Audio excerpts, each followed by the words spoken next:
Peoples party के मुराद अली शाह गुफ्तगू कर रहे हैं, आपको लिए चलेंगे। नहीं सारे वो किए थे, बाकी सूबों में रह गए थे वो, तो हम बड़े कंटेंट थे कि यार हमने लोगों की जो इमीडिएट रिलीफ है उसके लिए काम किया है। जहाँ शॉर्ट कमिंग्स थी, सरदार शाह साहब बैठे मेरे साथ, हमने वो भी आपको जिक्र करूँगा, फेडरल गवर्नमेंट से बात की, वो स्कूल्स के लिए हमें पहले नहीं दे रहे थे फंडिंग, हमने प्रोविंशियल एडीपी में रूम रखा। और जो मैंने बताया आपको, ये world bank, Islamic development bank ने $50 मिलियन दिए थे फ्लड हाउसिंग के लिए। अभी जहाँ तक मुझे पता है वो और भी इंटरेस्टेड हैं कि दिए जाएं। उसके साथ साथ सिर्फ फ्लड रिलेटेड हमने 1027 स्कीम्स रखी थी एडीपी में, एनुअल डेवलपमेंट प्लान में, जिसकी टोटल 280 अरब रुपए की कॉस्ट थी और 56 अरब रुपए की एलोकेशन भी की थी। हमारा जो एनुअल डेवलपमेंट प्रोग्राम बना था 2023-24 का, जो कि पाकिस्तान पीपल्स पार्टी की हुकूमत ने और पाकिस्तान पीपल्स पार्टी के अंदर अक्सरियत, सूबाई असम्बली में अक्सरियत रखने वाली पार्टी ने असम्बली से वो बजट पास कराया। रिकॉर्ड 735 अरब रुपए का टोटल डेवलपमेंट आउटले था, जिसमें 415 अरब प्रोविंशियल एडीपी के थे, जिसमें डिस्ट्रिक्ट एडीपी भी है। आप हमारे पास फेडरल ग्रांट्स में 52 अरब रुपए और 266 अरब रुपए, जो मैंने आपको बताया वर्ल्ड बैंक और एशियन डेवलपमेंट बैंक, 266 अरब रुपए हमें ये इंटरनेशनल एजेंसी, टोटल 735 अरब रुपए। पिछले साल की जो 2022-23 का बजट था वो तकरीबन, मुझे इस वक्त नंबर याद नहीं, 400 कुछ अरब रुपए था, लेकिन खर्चा उस पर बहुत कम हुआ था। वज़ीर आला सिंध और पीपल्स पार्टी के रहनुमा मुराद अली शाह प्रेस कॉन्फ्रेंस कर रहे हैं। दूसरी तरफ अमीर जमात इस्लामी सिराजुल हक प्रेस कॉन्फ्रेंस कर रहे हैं। सुप्रीम कोर्ट में अहम केस की समाअत की बात करेंगे। सुप्रीम कोर्ट में फैजाबाद धरना नजरसानी केस की समाअत के दौरान अदालत ने धरने के जिम्मेदारों के तयन के लिए कायम हुकूमत की फैक्ट फाइंडिंग कमेटी मुस्तरद कर दी। समाअत के दौरान चीफ जस्टिस ने कहा, हुकूमत की बनाई गई कमेटी आंखों में धूल झोंकने के मुतरादिफ है। हुकूमत चाहती है कि सबको जिम्मेदार ठहराकर किसी के खिलाफ कार्रवाई न की जाए। चीफ जस्टिस ने मजीद कहा कि फैक्ट फाइंडिंग कमेटी के TOR से लगता है कि सबको ही बरी कर दिया है, कोई भी उठकर रास्ते बंद कर देता है और फिर मुल्क से बाहर चला जाता है। क्या हुकूमत ने कनाडा की हुकूमत को खत लिखकर उस शख्स के खिलाफ तहकीकात का मुतालबा किया था? Chief justice of Pakistan justice Qazi Faez Isa ने यह सवाल भी किया कि क्या कनाडा से उस शख्स को इंपोर्ट करने का मकसद हुकूमत को बरतरफ करना था?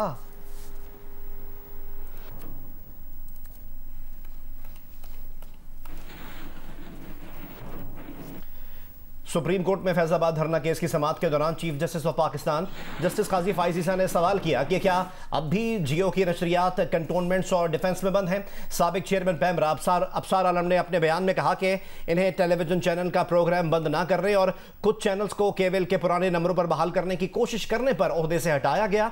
अफसार आलम ने यह भी कहा कि टेलीविजन चैनल्स के खिलाफ कार्रवाई ना करने पर फैज हमीद ने इंतकाम का निशाना बनाया। चीफ जस्टिस ने कहा कि अगर कमीशन बना तो आप वहां इन लोगों के सामने बोलेंगे जिन पर इल्ज़ाम लगा रहे हैं, जिस पर अफसार आलम ने कहा कि वो कमीशन में भी यही बयान देंगे। चीफ जस्टिस ने नजरसानी दरख्वास्त दायर करने पर चेयरमैन पैमरा सलीम बेग की भी सरजनिश की। जस्टिस काजी फाइज ईसा ने सवाल किया कि किसके कहने पर पैमरा ने नजरसानी दरख्वास्त दायर की? किसी खुफिया ताकत ने नजरसानी का कहा होगा, मगर आपसे सच नहीं बोला जाएगा। चेयरमैन पैमरा ने जवाब दिया, नजरसानी दरख्वास्त दायर करना गलती थी, मगर ये पैमरा का अपना फैसला था। चीफ जस्टिस ने कहा, चेयरमैन पैमरा को बार बार मौका दे रहे हैं कि बता दें किसके कहने पर नजरसानी दरख्वास्त दायर की। अगर आप जवाब नहीं देंगे तो सख्त हुक्म जारी करेंगे। सुप्रीम कोर्ट में फैजाबाद धरना केस की समाअत के दौरान chief justice of Pakistan justice Qazi Faez Isa ने सवाल किया कि क्या अब भी जियो की नशरियात कंटोनमेंट्स और डिफेंस में बंद हैं। साबिक चेयरमैन पैमरा अफसार आलम ने अपने बयान में कहा कि इन्हें टीवी चैनल्स का प्रोग्राम बंद ना करने और कुछ चैनल्स को केबल के पुराने नंबरों पर बहाल करने की कोशिश करने पर ओहदे से हटाया गया। अफसार आलम ने यह भी कहा कि टेलीविजन चैनल्स के खिलाफ कार्रवाई ना करने पर फैज हमीद ने इंतकाम का निशाना बनाया। चीफ जस्टिस ने कहा कि अगर कमीशन बना तो आप वहाँ बोलेंगे जिन पर आप इल्ज़ाम लगा रहे हैं, जिस पर अफसार आलम ने कहा कि वो कमीशन में भी यही बयान देंगे। चीफ जस्टिस ने नजरसानी दरख्वास्त दायर करने पर चेयरमैन पैमरा सलीम बेग की भी सरजनिश की। समाअत के दौरान मजीद डेवलपमेंट ये हुई कि इजाजुल हक के वकील ने कहा कि उन्होंने नजरसानी वापस लेने का नहीं कहा है, सिर्फ नाम फैसले से हज़फ किया जाए। इस पर चीफ जस्टिस काजी फायज़ ईसा ने कहा कि एजाजुल हक एक आर्मी चीफ ज़ियाउल हक के बेटे हैं। वकील एजाजुल हक ने कहा मेरे वालिद सदर पाकिस्तान थे। चीफ जस्टिस ने कहा मैं ज़िया को सदर नहीं मानता, बंदूक की नोक पर कोई सदर नहीं बन जाता। इस अदालत में ज़िया को दोबारा सदर मत कहिएगा, ये भी चीफ जस्टिस ने कहा। इस पर एजाजुल हक के वकील ने कहा आइन में दर्ज है ज़ियाउल हक सदर थे। चीफ जस्टिस ने कहा ज़ियाउल हक वाहिद शख्स है जिसका नाम आइन में लिखा हुआ है। वक्त का नहीं मालूम होता, लेकिन ज़िया ने लिखवाया कि वो सदर है। चीफ जस्टिस ने इस्तफसार किया कि 5 साल तो पूरे नहीं हुए थे, तो क्या आइन की खिलाफ वर्जी हुई, जिस पर अटॉर्नी जनरल ने बताया कि 18वीं तरमीम में ज़ियाउल हक का नाम आइन से निकाल दिया गया।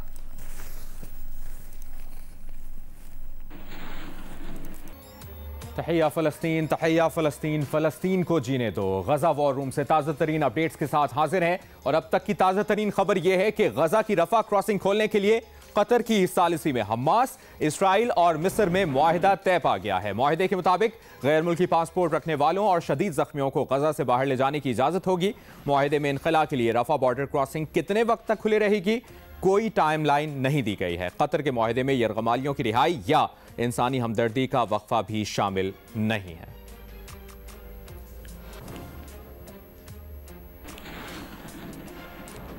और अभी आपको ये भी बता दें कि गजा के मैसूर और बेबस फ़लस्तीनियों के खिलाफ इसराइल के जंगी जराइम 26वें रोज भी जारी हैं। इसराइली फौज की जबालिया के पनाहगुज़ीन कैंप पर बमबारी, खवातीन और बच्चों समेत 50 फ़लस्तीनी शहीद और सैकड़ों जख्मी हुए हैं।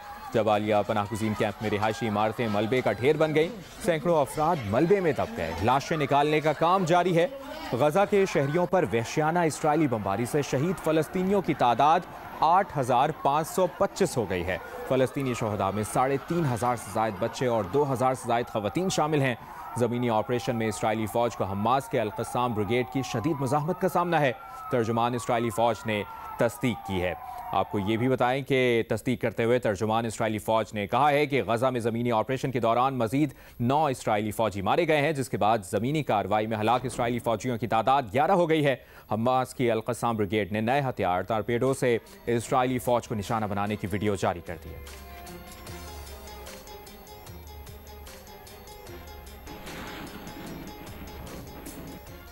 और इसराइल से सिफारती ताल्लुकात मुनक़ता करने का सिलसिला शुरू हो गया है। ताज़ा खबर यह है कि फ़लस्तीनियों की नस्लकुशी पर लातीनी अमरीका के 3 ममालिक ने इसराइल से सिफारती ताल्लुकात मुनक़ता कर दिए हैं। बोलीविया, चिली और कोलंबिया ने इसराइल से अपने सफ़ीर वापस बुलाने का ऐलान कर दिया है।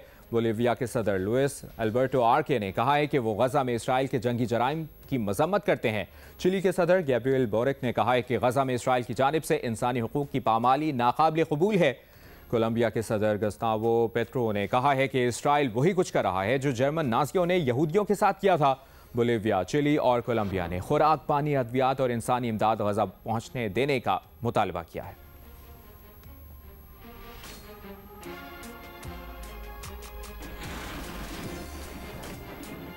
और अभी आपको बताएं, ईरान के सुप्रीम लीडर आयतुल्लाह खमनाई का मुस्लिम ममालिक से इसराइल का बॉयकॉट करने का मुतालबा सामने आया है। गजा पर इसराइल की बमबारी फौरी तौर पर बंद होनी चाहिए। उन्होंने कहा कि सहूनी हुकूमत को तेल और खुराक की बरामदात का रास्ता रोकना चाहिए।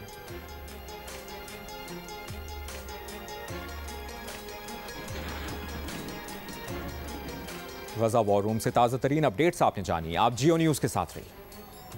फैज़ाबाद धरना नजरसानी case, chief justice of Pakistan justice Qazi Faez Isa ने आज का हुक्म लिखवाना शुरू कर दिया है। ये ताज़ा अपडेट है।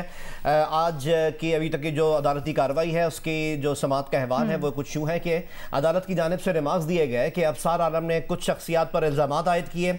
अगर हुकूमत कमीशन कायम करती है तो तमाम इल्ज़ामात कमीशन के सामने रखे जाएँ। अदालत ने यह भी कहा अफसार आलम से कि वो इंक्वायरी कमीशन के सामने सारा बयान खुल कर देंगे। अदालत ने यह कहा कि अटॉर्नी जनरल ने फैक्ट फाइंडिंग कमेटी की तश्कील से मुतालिक बताया। अटॉर्नी जनरल के मुताबिक फैक्ट फाइंडिंग कमेटी का नोटिफिकेशन ताहाल जारी नहीं किया गया। अदालत कहती है कि कमेटी को तहकीकात कैसे करनी है इसका कोई तसल्ली बख्श जवाब नहीं दिया गया। सुप्रीम कोर्ट ने वजारत दिफा और IB की फैज़ाबाद धरना केस नज़रसानी दरखास्तें वापस लेने की बुनियाद पर खारिज कर दी हैं। अदालत ने कहा है कि हुकूमत ने सुप्रीम कोर्ट के फैसले को संजीदा नहीं लिया है। ये बड़ा अहम रिमार्क। अदालत समझती है कि हुकूमत ने सुप्रीम कोर्ट के फैसले को संजीदा नहीं लिया है। IB, वजारत दिफा, पेमरा ने नज़रसानी दरखास्तें वापस लेने की इस्तदा की। विफाकी हुकूमत और इलेक्शन कमीशन ने भी नज़रसानी दरखास्तें वापस लेने की इस्तदा की है।